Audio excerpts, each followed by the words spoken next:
So today we're gonna go talk about the California route of MTTS Estates and where we might be going with some of the sites we might be seeing. So let's go ahead inside, check it out.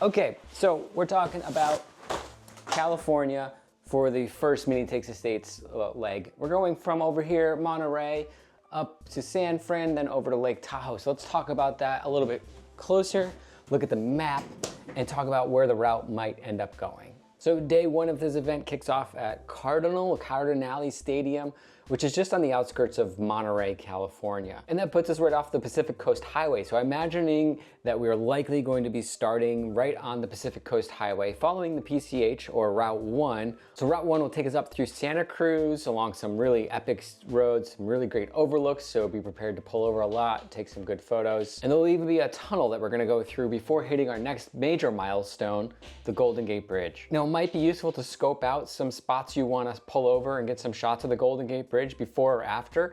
There's some really cool scenic overlooks on the north side and on the south side. So make sure you plan that out ahead of time so you know where to go, get some great shots. Maybe you'll be able to capture a few minis on the bridge while you're doing that. And then we end the day. I'm not sure exactly how we'll get there, if we're gonna go back to the PCH or if we're gonna go kind of a more direct route to Sonoma, California, where we're gonna have an evening event in Somo Village Center. So the next morning we start off in the Sonoma County Fairgrounds for our Rise and Rally, which is a different place than our evening event. And we're gonna head through Napa Valley before heading over to Carson Pass, which brings us through a really near perfect curvy mountain road for a mini.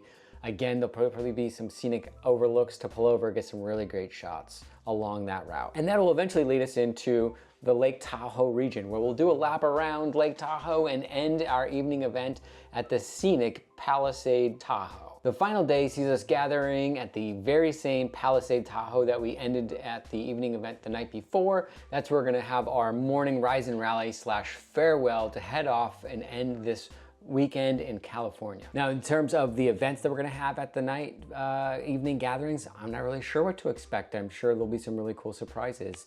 And because of these evening events and having to be there at a certain time, well, I think we'll have shorter driving days, not super long ones like we would have in the traditional week-long events. So that should give you some more time to be able to stop, grab lunch, take a lot of photos, get to your place, maybe get changed, refreshed, and head to those evening events. But I have a question though.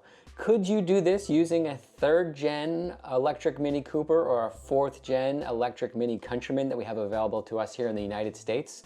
Let's take a look and see if this is gonna be feasible. So a very rough estimate is putting this route to be about 160 to 200 miles from the starting point to the evening event location for the first day.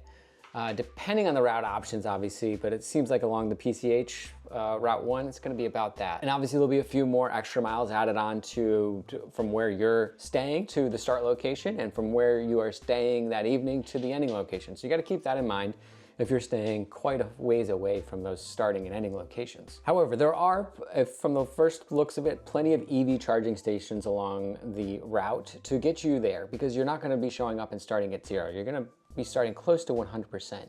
So you should be able to make that first day without any issues, as those charging stations appear to be scattered throughout the PCH, through the San Francisco area and then up into the Sonoma Valley. So the first day should be no issue for the Countryman, and for the Cooper, you should be able to handle it with a stop or 2. Now, day 2 from Sonoma to Tahoe, I'm estimating 300 to 500 miles. I'm not really sure about the route to get to the Carson Pass area from Napa Valley and what direction it'll take. So that's why it's kind of a large window. And this is beyond the range of both the Cooper and the Countryman. However, the good news about this route is there seems to be plenty of charging stations along that way. So I think this route would be doable. And there's also destination chargers in Tahoe as well. So the only large gap where there doesn't seem to be a lot of stations is on that Carson Pass. So as long as you have enough range to get over the Carson Pass and into Tahoe, Cooper and Countryman should be able to handle this one. So do I think that the California leg of MTTS Estates 2026 can be handled by one of the 2 electric Mini options we have here in the US? The answer is yes, I think you can. So yeah, that's what I think the California route's gonna be. Let me know what you think in the comments down below, what you think the evening events will be. That's the big unknown there, and hopefully there'll be something really cool. But tune in next week also, because we're gonna be talking about the New York route, and then the following week we'll talk about the Florida route. But for now, wave to other minis when you see them. I'll catch you in the next one.